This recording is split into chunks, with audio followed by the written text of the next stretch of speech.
Hey, good morning guys. I'm just gonna make a few quick videos this winter through the spare time I have, and I'm gonna try to build this Guillows P40 kit number 405. This is not the laser cut version, it's the die cut. It's quite an old kit that I had in stock for maybe 10 years, and I didn't really have time to jump on it. I started building it. It's winter time here. The shop is clean. One more TV to fix. These damn TVs keep burning LEDs like crazy. You just need to fix them once in a while. Yeah, the shop is clean. We had some snow last night. It's getting cold in Montreal. This is mid-November, so it's time to build. This is a Guillows RC conversion, the chipmunk, smaller size. These are tricky. They get a little bit heavy, so they don't really fly very good. But it flew. I flew it quite a lot. What I've done so far is the fuselage. Have constructed the fuselage, made a few modifications. Like I did build this part as a hatch, removable hatch, so I can access the battery. Some of the small conversions I do, or the small builds, sometimes I don't provide hatches. I get everything from inside, from the front end, and I get fixed batteries.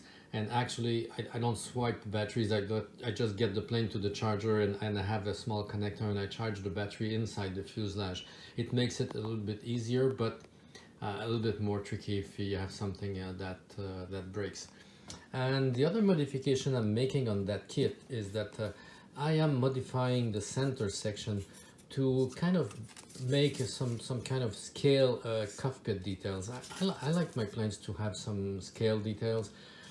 I don't want to make it too heavy, but keeping it covered with tissue, I can certainly have this one light enough to fly good. It is a 27 inches, I think it's 27 or 28 inches wingspan, so it's a little bit bigger, and it should fly good. It should have a low wing loading, and it should fly good. So I bought a 3D file on the web, so I could get a decent World War II pilot figure that I printed with my Soval 06 SSP06 using 0.1 millimeter layer 8, and it's very good. Of course, if I had the resin 3D printer, I could make it look much better, but it's not that bad.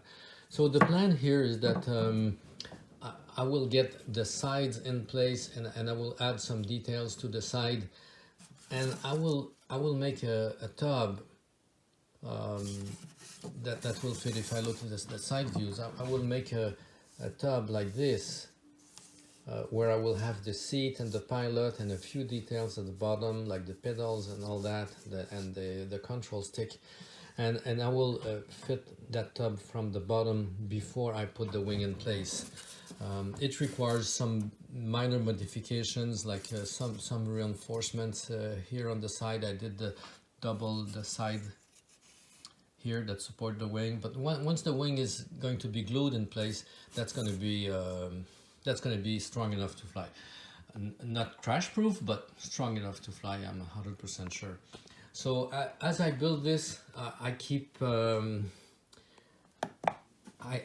views on the weight. The weight of the fuselage right now at this time, I think, is 22 grams. Yeah, and I will keep track of the weight of the different things I put in, like the pilot is 15 grams. I think it was printed with 20% in field or 30% in fields, but and 3 layers outer walls. So I think I might try to reprint this with 3 layers outer walls and 10% infill. I'll see. It took me about 1 hour to remove all the supports I had to get this thing printed on my printer, but I definitely want to get this lighter if possible. There's another way I can do it, is remove the plastic from the back and grind everything inside. I can grind inside the pilot. I did draw a seat on the CAD, and I printed the seat and the parachute. This is not too bad, 3 grams, but altogether this is I think a little bit too heavy at 19 grams. I'll try to get the weight of this down. For the other parts of the inside construction, it's going to be cardboard and small balsa sticks here and there. I don't think it's going to add too much weight, but definitely on the pilot side I need to get this down. It's going to look good. I mean, it's definitely the right scale now. I bought this file from internet, and I think I got it right as far as printing. First time I printed it was too small, so I just enlarged it, and I got a good size now. So thank you for watching this video. As I keep working on this, I will put some updated video, and maybe next spring you're going to see a test flight on this one.